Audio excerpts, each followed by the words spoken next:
Hi நண்பர்களே, நண்பர்கள் அனைவருக்கும் என்னோட இனிய வணக்கங்கள். இன்றைக்கான வீடியோ வந்துட்டு ஆண்கள் பெண்கள் இருவருக்குமே சார்ந்த வீடியோ தான் இன்றைக்கான வீடியோ. நம்ம வீடியோக்குள்ளே வந்துடலாம், சரிங்களா? அதாவது ஒரு கோயிலுக்கு நம்ம போனோம்னா என்ன மாதிரி உடை நாம் உடுத்தி கொண்டு போகணுங்கிற பற்றின வீடியோ தான் இன்றைக்கான வீடியோ, சரிங்களா? ஆண்களுக்கும் சரி பெண்களுக்கும் சரி, சரிங்களா? அதனால் பொதுவாக நம்ம மற்ற இடத்துக்கு எந்த மாதிரி உடையில் போனாலும் நம்மளுக்கு பிரச்சனை இல்லை. ஆனால் கோயிலுக்குன்னு நாம் கிளம்புனோம்னாவே கோயிலுக்குன்னு ஒரு தனி உடை உண்டு. அதை கண்டிப்பாக தமிழர்களாகிய நாம் கண்டிப்பாக அதை பயன்படுத்தணும், சரிங்களா? என்னடா அது இவங்க புதிர் போட்டுட்ருக்காங்களே, கோயிலுக்கு போகையில் ஒரு ட்ரெஸ்ஸு உடுத்திட்டு போகணுன்னு கன்ஃபியூஷன் ஆக வேணாம். நான் நேராக விஷயத்துக்குள்ளே வந்துடுறேன். நம்ம தமிழ் கலாச்சாரம்னு பார்த்தா புடவை தான். புடவை, வேட்டி, ஷர்ட், இதுதான் நம்ம தமிழ் கலாச்சாரம், சரிங்களா? அப்போ கோயிலுக்குன்னு நாம் கிளம்பிட்டோம்னாவே ஆண்கள் வேஷ்டி கட்டிக்கிட்டு தான் முதல்ல மெயினாக கோயில் உள்ளார போகணும், சரிங்களா? இதை நல்லா தெரிஞ்சுக்கோங்க. இந்த வேஷ்டி எதுக்காக கட்ட சொல்கிறாங்கன்னா அதுக்கான விளக்கமும் நான் உங்களுக்கு சொல்லிடுறேன், சரிங்களா? அதாவது கோயிலில் பல மூலிகைகள் கொண்டு தீபாராதனை, அர்ச்சனை இதெல்லாம் பண்ணி சாமியை உயிர் தெளிப்பிச்சு சாமியோட அருள் ஃபுல்லாக அந்த கோயில் உள்ளார இருக்கும். சாமியோட வைப்ரேஷன் அந்த கோயில் உள்ளார இருக்கும், சரிங்களா? அதுவும் மெயினாக இந்த கோயில்னாவே சுவாமிக்கு பச்சை கற்பூரம் வச்சு தான் அடிக்கடி தீபாராதனை பண்ணுவாங்க. அப்போ அந்த பச்சை கற்பூரத்துக்கு அவ்வளோ பவர் இருக்குது, சரிங்களா? இதை நல்லா தெரிஞ்சுக்கோங்க. அந்த பச்சை கற்பூரத்தோட வைப்ரேஷன் கோயில் உள்ளார அதிகமாக இருக்கும். அப்போ நாம் ஆண்கள் சொல்கிறேன், கையில் வேஷ்டி தான் கட்டிட்டு போகணும், சரிங்களா? இந்த ஃபேண்ட்டு இப்போ இருக்க ட்ரெண்டிங் காலத்தில் பார்த்தா எல்லாருமே கோயில் உள்ளார போனாங்கனாவே ஃபேண்ட்டு தான் போட்டுட்டு கோயில் உள்ளார போகிறாங்க. அது தவறான விஷயம். நான் சொல்ல வந்த விஷயத்த நான் வந்துடுறேன். கோயில் உள்ளார அந்த சுவாமிக்கு பண்ணக்கூடிய அந்த மூலிகைகளை வச்சு அர்ச்சனை தீபாராதனை காட்டக்கூடிய அந்த வைப்ரேஷன் கோயில் உள்ளார இருக்கும். அப்போ நாம் வேஷ்டி கட்டிக்கிட்டு நாம் போனோம்னா, அதுவும் காட்டன் வேஷ்டி காட்டன் ஷர்ட்டு போட்டுக்கிட்டு போனோம்னா இந்த காட்டன் துணிக்கு அந்த சுவாமியோட அந்த வைப்ரேஷனை இழுத்து கொடுக்கக்கூடிய சக்தி அந்த காட்டன் துணிக்கு இருக்கும். அப்போ நாம் அந்த கோயிலில் போயிட்டு நம்ம முழுமையாக அந்த கடவுளை நினச்சி நாம் நம்மளோட கஷ்ட நஷ்டங்களை சொல்லிவிட்டு நாம் கும்பிட்டுட்டு நாம் வருவோம். அப்போ நம்மளோட அந்த சுவாமியோட வைப்ரேஷனை அந்த அந்த காட்டன் துணி இழுத்து கொடுக்கும், சரிங்களா?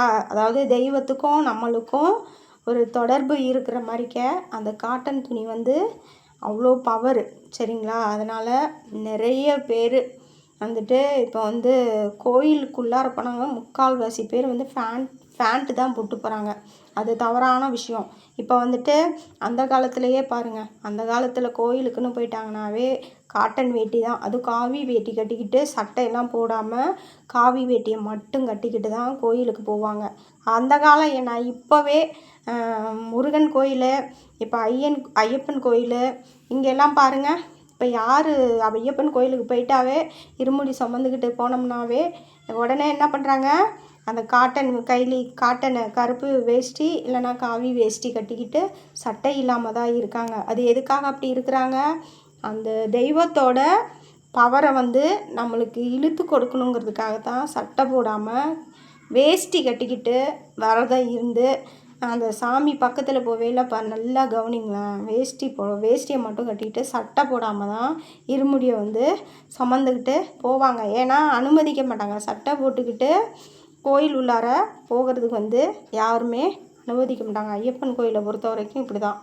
அது ஏன்னா அந்த அளவுக்கு அந்த தெய்வத்தோட பவர் வந்து இருக்குது. சரிங்களா? அதனால் நிறைய பேர் என்ன பண்ணுறீங்க, இப்போ பார்த்தோம்னாவே கோயிலில் வந்துட்டு பேண்ட்டு போட்டுக்கிட்டு சட்டையை போட்டுக்கிட்டு தான் போகிறாங்க. தயவு செஞ்சு வந்து ஆண்கள்லாம் மற்ற இடத்துக்கு நீங்கள் எப்படி வேணும்னாலும் போங்க, அது வந்து நம்மளுக்கு பிரச்சனையே கிடையாது.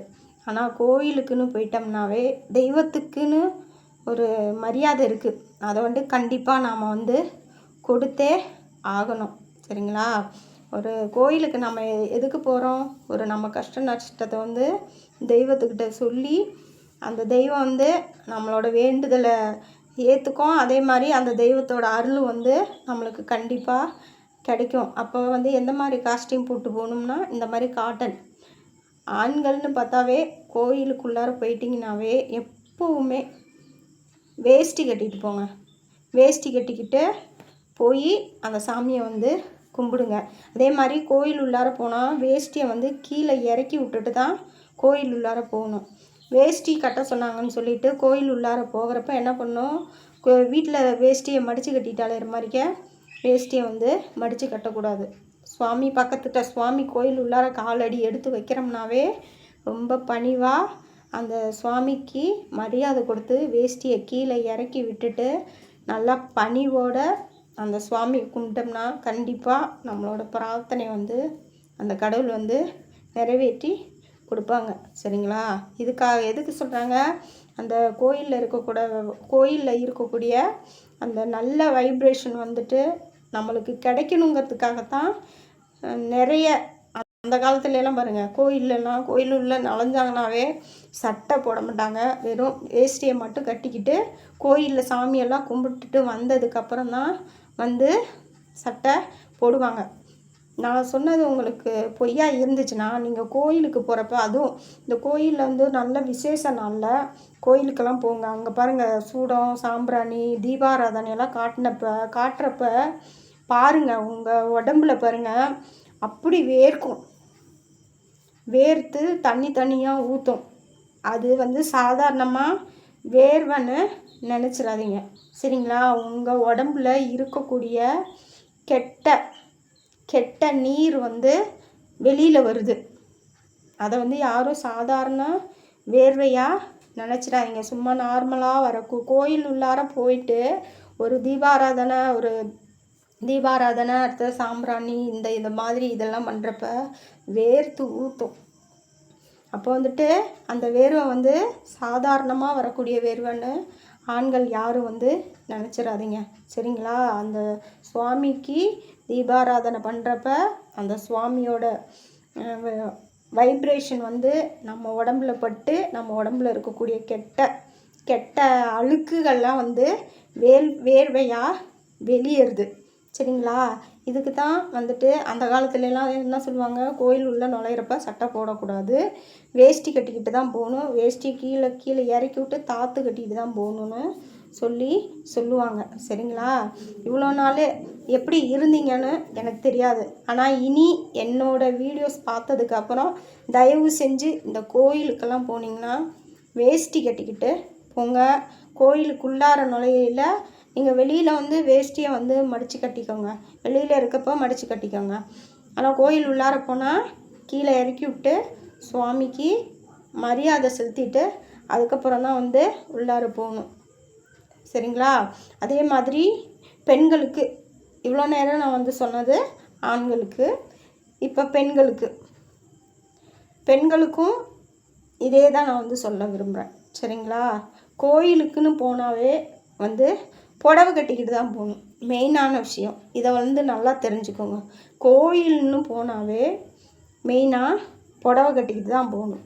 அதுவும் பெண்கள்னு பார்த்தா காட்டன் புடவை கட்டிக்கிட்டு தான் கோயிலுக்கு நாம் போகணும். சரிங்களா?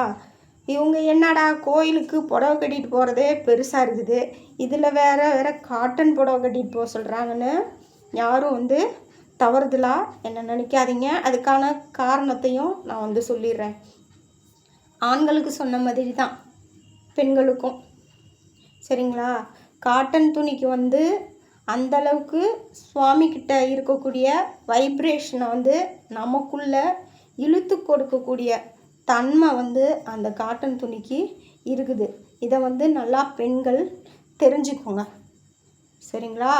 அடுத்து வந்துட்டு கோயில் உள்ளார பெண்கள் போயிட்டிங்கனாவே, அதுவும் மெயினாக கோயிலுக்குன்னு கிளம்பிட்டோம்னாவே முதல்ல தலைமுடியை கட்டி வச்சுக்கிட்டு கோயில் உள்ளார காலடி எடுத்து வைக்கணும். ஆனால் நிறைய பெண்களை நான் பார்த்துருக்கேன், கோயிலுக்கு போனால் என்னமோ ஃபேஷன் ஷோவுக்கு போகிற மாதிரி தலைமுடியை விரித்து போட்டுக்கிட்டு போகிறாங்க. அதுவும் நான் கும்பிட்ற எங்கள் அப்பா கோயிலுக்கு போனேன்னா பார்த்தோம்னா நிறைய பெண்கள் என்னமோ மாடல் இது ஃபேஷன் ஷோக்கு இப்போ சொன்ன மாதிரி தான் ஃபேஷன் ஷோவுக்கு போகிற மாதிரி தான் தலைமுடியை விரித்து போட்டுக்கிட்டு போகிறாங்க. அது தவறான விஷயம். மற்ற கோயிலுக்கு எப்படி போனாலும் சரி, பொதுவாகவே வந்து சிவாலயத்துக்குன்னு நம்ம போனோம்னாவே தலைமுடியை வந்து கெட்டி வச்சுக்கிட்டு தான் போகணும். முடி விரித்து வச்சுக்கிட்டு போகக்கூடாது. இதை முதல்ல பெண்கள் நல்லா தெரிஞ்சுக்கோங்க. அதே மாதிரி பெண்கள் வந்துட்டு கோயிலுக்குன்னு போயிட்டாவே புடவை கட்டிட்டு போங்க. முடிஞ்ச வரைக்கும் காட்டன் புடவை கட்டிட்டு போங்க, சரிங்களா? அடுத்தது கோயிலுக்கு போயிட்டாவே நிறைய பெண்கள் ஃபேஷன் ஷோவில் மாதிரி முந்தானையை வந்து தூக்கி சுருகிற வேலையே கிடையாது. அப்படியே ஃபேஷன் ஷோ மாதிரிக்கு தொங்க விட்டுக்கிட்டு போகிறாங்க. நீங்கள் வெளியில் விசேஷம் மற்ற மாதிரி இதுக்கு தொங்க விட்டுட்டு போங்க. ஆனால் கோயிலுக்குள்ளார போயிட்டோம்னாவே ஒரு தெய்வத்துக்குன்னு ஒரு மரியாதை கொடுக்கணும், சரிங்களா? நாம் வந்து தெய்வத்துக்கு கீழே, அந்த தெய்வத்தை வந்து மேலே வைக்கணும், நம்ம கீழே இருக்கணும். அப்போ வந்து தெய்வத்துக்கான மரியாதையை பெண்கள் கண்டிப்பாக கொடுத்தே ஆகணும். கோயில் உள்ளார போயிட்டோம்னாவே முந்தி எடுத்து சுருவிக்கணும், சரிங்களா? இதை முதல்ல நல்லா தெரிஞ்சுக்கோங்க. இப்போ இருக்க பெண்கள் யாரை பாரு வந்துட்டு சுடி சுடி சுடி சுடி சுடி தான் போட்டு அலையிறாங்க. கோயிலுக்குன்னு போயிட்டா ஏன் புடவை கட்டுனா என்ன? நீங்கள் வெளியில் மற்ற இடத்துக்கு சுடி போட்டு போங்க, டாப்பு அந்த மாதிரியெல்லாம் போட்டுட்டு போங்க, அதை பற்றியெல்லாம் ஒன்றும் பிரச்சனை இல்லை. ஆனால் கோயிலுக்குன்னு போயிட்டாவே புடவை தான் கட்டிட்டு போகணும், சரிங்களா? நம்ம தமிழ் பண்பாடுன்னு பார்த்தாவே புடவை தான். இப்போ பொங்கல் வந்துருச்சுன்னாவே என்ன பண்ணுறீங்க? உடனே புடவை எடுக்கிறீங்க. பொங்கல் பானைக்கு பக்கத்தில் நம்ம தமிழ் பாரம்பரியம்னா பார்த்தாவே புடவை கட்டிக்கிட்டு பொங்க வைக்கிறீங்க. அதே மாதிரி தான் இதுவும். ஒரு கோயிலுக்குன்னு நம்ம கிளம்பிட்டோம்னாவே புடவை தான் கட்டிக்கிட்டு போகணும். அதுவும் மெயினாக அந்த காட்டன் புடவை பெண்கள் கட்டிட்டு போங்க, சரிங்களா?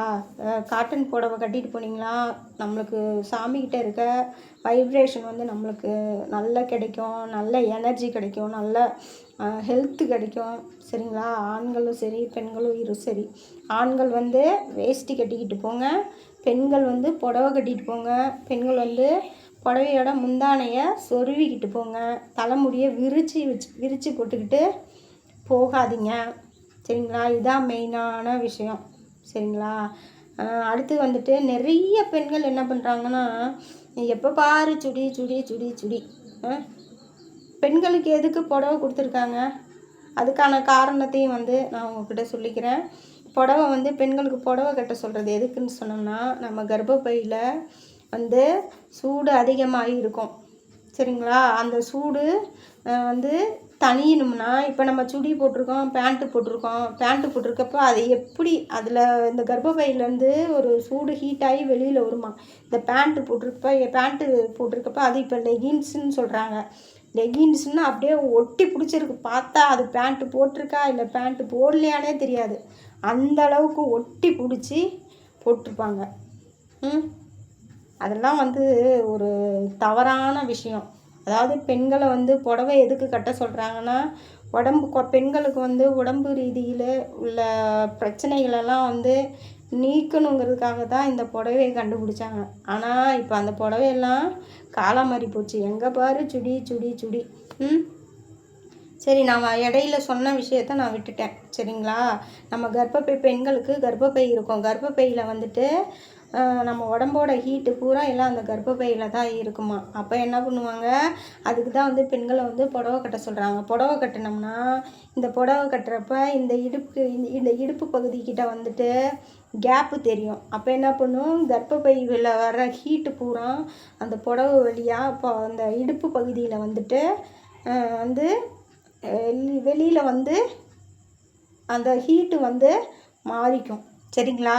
அதுக்கோசரம் தான் வந்துட்டு பெண்களை வந்து புடவை கட்ட சொல்கிறாங்க. அதாவது உள்பாவடை நம்ம கட்டுறோமா, உள்பாவடை வந்து நல்லா ஓப்பனாக இருக்க பரவலாக இருக்கனால உள்பாவடை உள் வழியாகவும் வந்து அந்த ஹீட்டு வெளியில் போயிடும். அடுத்தது இந்த இடுப்பு பகுதியில் அந்த கேப்பு தெரியுமில்ல, அந்த வழியாகவும் உடம்புல அந்த கர்ப்பப்பையிலேருந்து வரக்கூடிய அந்த ஹீட்டு வெளியில் போயிடும்.